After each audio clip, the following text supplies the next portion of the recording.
Hello, it is I'm So Cutie, and I've just gotten back from hosting a case tournament here in Milwaukee at Warpstorm Games and Lounge. It was a super fun event, expected meta, super competitive. I attracted some of the best players. A huge shout out to Lost Boys from the Green Bay area, and huge shout out to Lords of the Lore from the Chicagoland area. Phenomenal players all around. The top cut was competitive. The top cut was amazing. I did get footage, and I will be posting the VODs without commentary. If they're unbearable to watch, let me know. I'll probably go back and record them with some commentary, but I'm kind of just putting them out there for review, especially with it being the week of CCS. There's a lot of practice and stuff I need to do. There are some lists I want to make a video of separately and test separately, just because of how interesting they were. But otherwise, I learned a lot. My run was with Emerald Amethyst. I will put that out there. There are a lot of changes that I know I'm going to make. And yeah, all right, let's get right into it. This was the meta breakdown for the day. I had 29 players come in, so there was one bye during Swiss. We did 5 rounds of Swiss for a 29-player tournament. But it was 11 Blurple and 8 Amethyst Steel, which was highly expected, and I wanted this to happen.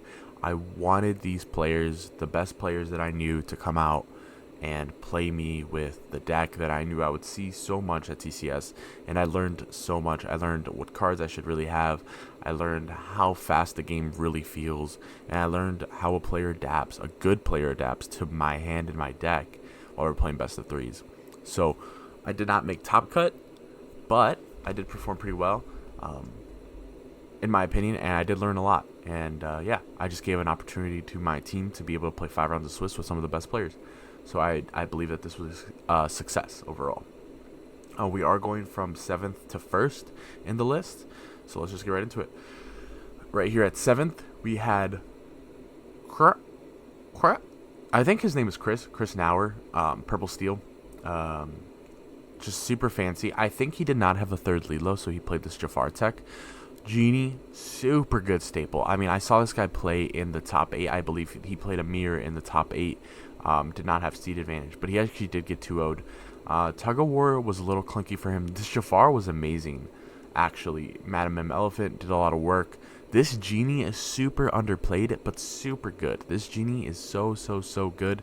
And Tinkerbell, again, the greatest counter in the mirror. When Tinkerbell goes down, it's just a matter of timing and things. Super good. I would have loved to see probably the Palace Guard. The Palace Guard would have been a very good thing to have here, especially in a lot of trading that he had to do in his top 8 match.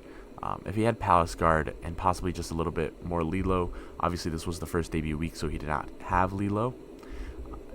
But yeah, I think it could have gone a little bit smoother, but this deck was super solid. Seeing him play was really nice. Yeah, pretty standard though. This one was actually my favorite and my number 1 pick to win it all, but sadly got pretty outplayed by a Blurple in his top 8 match. It's the Baja with the main package being Bounce. Sorry, I have my cat absolutely destroying my desk at the moment. But a lot of emphasis on Reckless and bouncing. Having that John Silver at the top. Only the 1 Bend to My Will. I think that if Bend to My Will was at 2, and possibly even dropping the Hades counts here, would have been super beneficial just because of the recovery that Blurple has in this meta. I do actually think that this is a serious contender to defeat the meta. The Under the Sea and Bend is the thing that destroys Blurple, and Under the Sea is the thing that can possibly abuse the Purple Steel. So I do believe that this has a very good chance of being tuned to become the meta breaker. It's a little bit high roll in my opinion, but it was performing really well, and the pilot, a Lords of the Lore player, Rascal Adams, just perfectly piloted this deck. There were times where he just didn't find what he needed, but he did pretty well. He did really well. So super big shout out. Alex Hendrickson, good buddy of mine, he piloted Blurple with a little bit more emphasis on the top end. I love the Scrooge tech. I love the Dumbos, the Yelena, The Ana, I don't necessarily like, but I have seen TikTok be played a lot. This is a super standard list all around, but he does not play any big Elsa. I think he's mainly focused on the removal of Elsa and just playing kind of around that and then playing that lower end to beat the mirror. Super good though. There wasn't a lot of aggro, right, in Swiss, so we did see a lot of Blurples go through almost uncontested. So yeah, super interesting thing. Hypnotic only down. The magical maneuver is actually in to act as a snake. I didn't get to see a lot of his games, but he was performing really well, and he was going against pretty good players all around. So super impressive player from the Madison area, actually. Super cool dude. Yeah, very impressive that he got there with just a little bit of a teched out Blurple list, especially in the first opening week with a lot of cookie cutter lists. So another big one. I believe he would have been fourth, actually. We're getting into our fourths. So this next one is going to be third. He did not actually send me his list. I did play him in Swiss, though, which I almost got it. I swear I did. But I had misplayed in game 2 with spreading damage with an Elsa because I totally forgot Elsa had Rush. So that was game 1. And then game 2, I had my removal. I pocketed my removal. I did it perfectly. And then game 3, it was like I definitely was losing the majority of the game, but I think I maybe could have squeezed it out. But it topped like the Pluto, and I wasn't able to like full clear. But I think I would have been able to full clear the board. But you know, that's in the past. But I did lose in 3. Super impressive list. This is like exactly how I remember it. I swear I saw the Sven in a different match. I don't necessarily remember seeing this Pete, but everything else I 100% saw. And then the Calhoun Nala split, that's what I'm assuming. Otherwise, unless this was at 3, just because I did see these cards. So this is from memory. A big shout out to Backseat Genius for coming out. Super competitive, super good Chicagoland group. This BR Guest was a super spicy tech that almost got him out of a really bad game in the top 8. In the top 4, actually. He was third, lost to the first seed Peter from the Lost Boys. But super good list. I think that this is super competitive. I would love to see this tuned or even just replayed at a different tournament and just roll a little higher.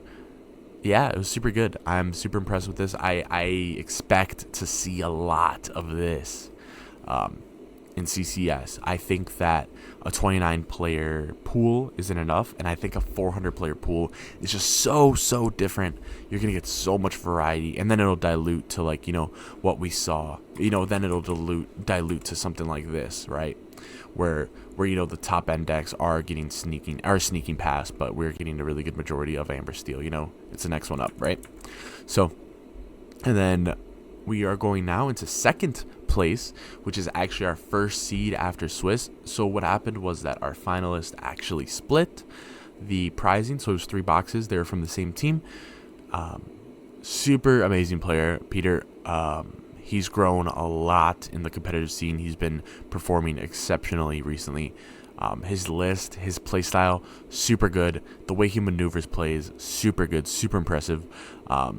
He did end up losing because they played the finals as an exhibition match for my content, which I'm super appreciative of. He actually lost to Blurple 2-0. I haven't watched the game, so I would give commentary on that one. But, yeah, super cookie cutter list. Played it super well.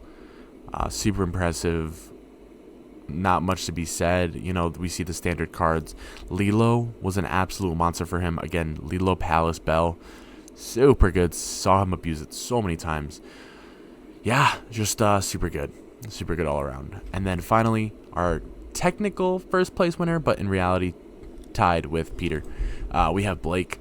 This guy has been a super good player since I've started playing this game. I've seen him around at events. This one is a lot more cookie cutter. A little bit more emphasis on the aggro at the bottom. The Iago tech for the mirrors. Dumbo at 3, I believe he didn't have a 4th, and he said he would have put it up at 4. And then we have the Kita at 2, which he actually said should have been a Scrooge McDuck at 2, but he just could not find the cards in time. The Monster at 1, and then he said there's probably like 1 or 2 more counts that he would change, but he was very happy with how the list ran.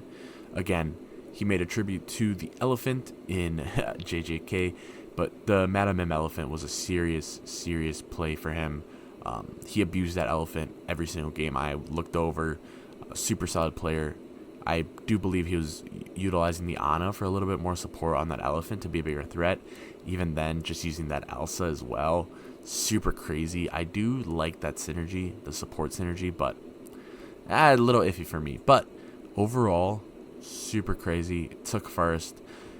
And yeah, I do believe that Blurple is probably the best deck in format. Even though the last 3 events that we have seen, Southside Gaming, Forbidden Mountain, and there's one more big one I believe happened overseas, and then my case tourney, small sample sizes before CCS.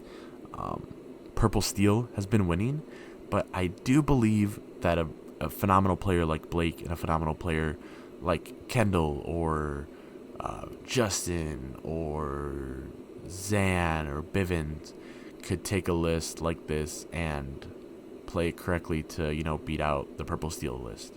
A lot more difficult, but, yeah. Thank you guys for tuning in. I was just quickly breaking down the top 8 before I go ahead and post the VOD of the top 8, the top 4, and the finals. So again, thank you, and I'll see you guys at CCS.